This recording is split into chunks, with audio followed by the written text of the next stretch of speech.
আসসালামু আলাইকুম। প্রিয় ভুয়াপুরবাসী, আমরা বাংলাদেশ জামাত ইসলামী মহিলা বিভাগের নিকটাইল ইউনিয়ন শাখার কর্মী। আপনারা জানেন সারা বাংলাদেশে এখন নির্বাচনী আমেজ চলছে। তো এরই ধারাবাহিকতায় আমরা আজকে গিয়েছিলাম পাটিতাপাড়া ভোট চাইতে। আমরা যখন ভোট চাইতেছিলাম তখন ওই এলাকার বিএনপির নেতা, তার নাম হচ্ছে আকবর পরামানিক, তিনি আমাদের সাথে অসভ্য ভাষায় গালিগালাজ করেন এবং আমাদের বকাঝকা করতে থাকেন।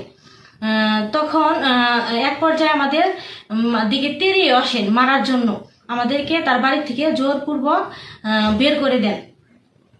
এখন আরো বলতে থাকেন যে এটা হচ্ছে ধানের শীষের এলাকা, এখানে অন্য কেউ ভোট চাইতে পারবে না, তোমরা যেখান থেকে এসেছো সেখানে গিয়ে ভোট চাও।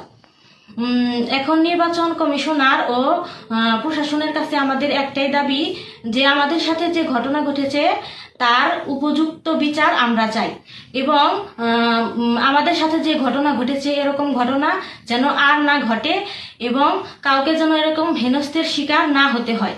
আমরা নির্বাচনের একটা সুন্দর পরিবেশ চাই। প্রশাসনের কাছে আমাদের একটাই দাবি। আসসালামু আলাইকুম।